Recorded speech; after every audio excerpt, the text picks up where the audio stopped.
There is a deadly 40,000 kilometer long zone that passes through 15 countries. This area is dotted with volcanoes, giving it the name the Ring of Fire. And we've decided that right now, all 452 volcanoes are going to erupt at the same time.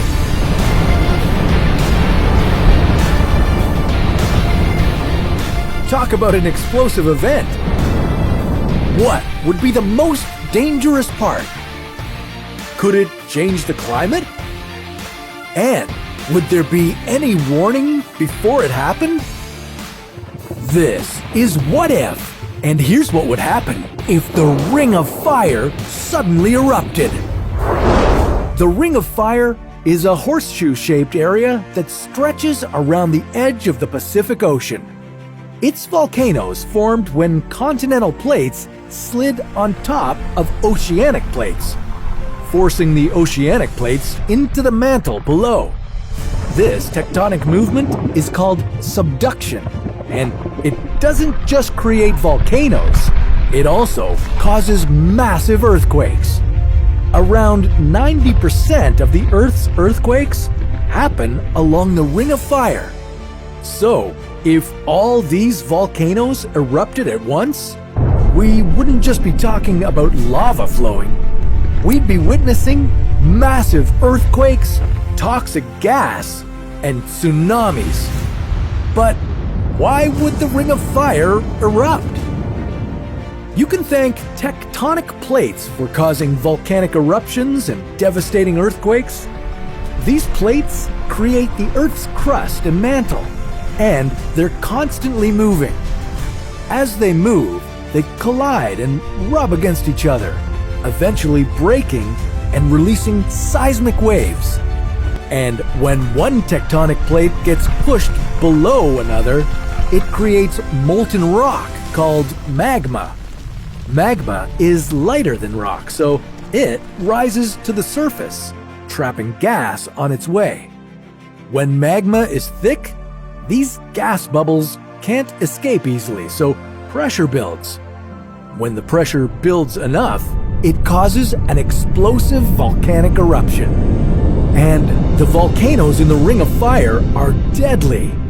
In 1814, Mount Mayon erupted and killed more than 1,200 people in the Philippines. And when Mount Kadovar erupted in 2018, the entire population of Papua New Guinea evacuated. For all 452 volcanoes to erupt at once, we'd need a pretty large tectonic event, like the forming of a new supercontinent. Ever since Pangaea broke up, the Atlantic has been widening and forcing the Pacific Ocean to narrow. Eventually, some of these continental pieces could collide, creating a seismic catastrophe. What would happen? Well, if you lived anywhere in the Ring of Fire, your local volcano would explode and spew lava. Deadly earthquakes would happen next, which would trigger tsunamis all along the Pacific Ocean coastline. But these spectacular events aren't even the most lethal part. The two biggest hazards from any volcanic cataclysm are ash and volcanic gases, and they would affect the whole world.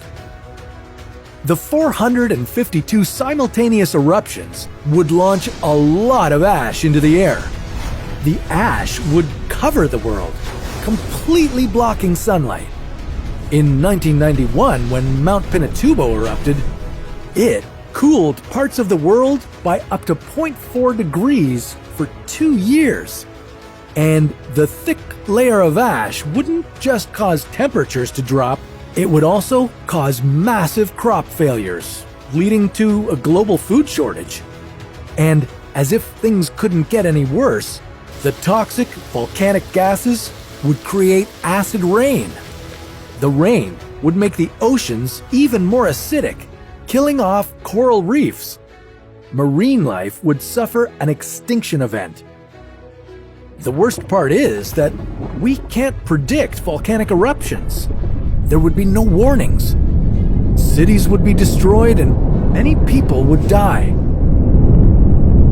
Luckily, it's extremely unlikely that this would happen, but there will always be activity in the Ring of Fire. And there's another challenge.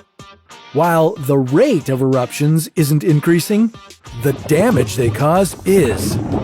The more we settle and build in the shadow of active volcanoes, the more life and property will be lost when they explode. And it's not just the active volcanoes we have to worry about. Dormant volcanoes sometimes wake up too. It wasn't until 2013 that scientists discovered slumbering volcanoes under Antarctica. But that's a story for another What If.